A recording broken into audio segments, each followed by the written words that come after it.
So if you're serious about wanting to quit watching porn or quit compulsively using it, then I need to ask you one question. Why?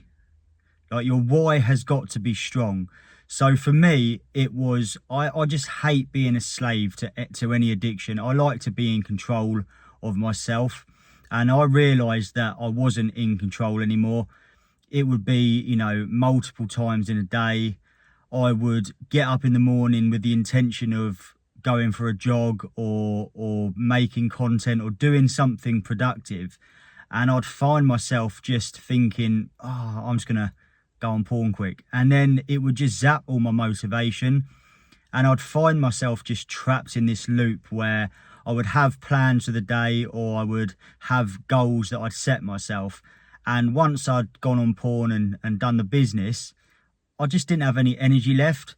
And there's something that I heard a while ago, which is really valid. And it's that porn is like a way to get instant gratification. And because it's so easy, you kind of like, why try? Like, why do something hard? Why put the thought into making a video or going to the gym, going out for a jog, when you can just go on porn, get an instant boost of dopamine without actually doing anything? And it just kept me in a loop. I was always in that loop. I was never getting stuff done and I never had the energy. I was always tired. And also I was a slave to the addiction. I wasn't making the choice anymore. It's not like I was waking up and going, oh, I'm really sexually frustrated. It wasn't that. Like, I wasn't, So that was a big thing for me. And I think that's what you need to do if you're serious about stopping, is you need to think of your why. Why is it important to you? Why do you want to do it? Because you can't just go, oh, I want to stop watching it, or I want to stop using drugs. It has to be emotion behind it. And when there's emotion behind it, it becomes easier. And the second tip is you have to figure out and realize your triggers. So again, for me, it was waking up in the morning, I'd go on Instagram maybe, and I'd be scrolling, and you know what it's like on Instagram, there's temptation and thirst traps aplenty. And, you're scrolling, you come across a nice looking girl in a bikini with a big bum, and then you think, I'm tempted. And then you're straight on Pornhub. That's what it was like for me anyway. And so when I was sick of doing that and I started realising that that is a trigger for me, I'm actually off Instagram now. I'm can't get my words out. I'm off social media in its entirety. But before I went off social media, I just unfollowed all of these random girls that I'd started following over the years that don't bring any value to my life. Like, what value are they bringing? What value is it to have your news feed or your Instagram stories full of half-naked women? All it does is distract us. It distracts us from what we're supposed to be doing. It distracts us from our purposes, from our dreams, for our aspirations, all for that quick fix of dopamine. And for me, it always led to porn. And so that was something that was a game changer for me, is I unfollowed all those women, and I found myself just not getting tempted as much. And another trigger for me is my low moods. I do suffer with bouts of depression. Sometimes it can be, momentarily. It could be for a few hours. Sometimes it's prolonged periods of time. It might be 2-3 days. It might be a week.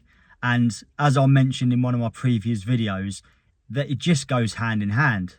If you're feeling depressed, what is an easy fix? An easy fix is to go on porn and instantly your dopamine raises and you feel good. But there's always shame that follows. For me anyway, there's always shame and remorse because I know that I haven't done that behaviour from my own free will. It's because my brain's screaming in me. It's like, you feel like shit. You feel like shit. Do something about it. And so it's like comfort eating, you eat a takeaway or sugary foods and you feel better about yourself in the moment. And that's the really important thing, in the moment. Anything that feels good in the moment doesn't normally lead to us achieving our goals or a fulfilling life, because drugs feel good in the moment. But what always follows drugs? A come down.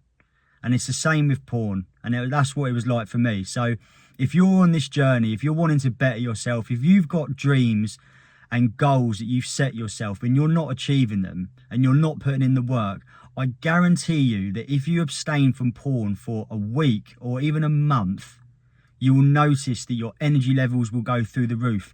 You'll suddenly have that motivation. And the other thing is, you need to fill the void. I've got an itchy nose, excuse me. You need to fill that void. So when you're not doing that negative behavior, well, what are you doing? Maybe you're joining the gym. Maybe you're going out for a jog. For me, I started meditating, which is something that I never thought I would do. Sitting there in silence with my own thoughts. That's enough to push me over the edge. But I found that it helped me to just focus my mind. And I always feel good after a meditation. Like I feel like a high. And it's hard to explain for anyone that hasn't done it. But fill your time with something positive. You know, pick up the book instead of picking up the phone. And these sound like simple things, and it depends how bad your addiction is. I'm not saying that doing those things is going to cure you, because it's a journey and it's a personal journey. But you need to figure out what works for you. You need to figure out your triggers, and then you need to figure out how you're going to fill your time when you're not watching porn and when you've got that extra energy. So next time you get tempted, drop and do 20 push-ups. Honestly, this works. Like I do this all the time. I find a sexual thought come in my head. The behavior is normally pick up the phone, go on Pornhub. I drop and do 20 or 30 press-ups. And that momentary lapse, that break in the behavior chain is just enough to kind of take my mind off it. And then I feel better for it. And not just that, but I'm getting a bigger chest. So it's a win-win. So I hope this video has helped. All my videos are off the cuff because I like doing it this way. I like giving my honest thoughts. I don't like fancy editing. I say I don't like it. I just can't be bothered with it. But I believe that the facts and the advice speaks for itself. You don't need fancy editing. So like and subscribe. It would help me out massively. And comment in the comment section. I monitor my comments because I'm a small YouTuber and I don't get a lot of them. So if there's something that resonated, yeah, leave me a comment. If there's something that you want help with, again, leave me a comment and I'll get back to you. Stay strong, Kings. You got this.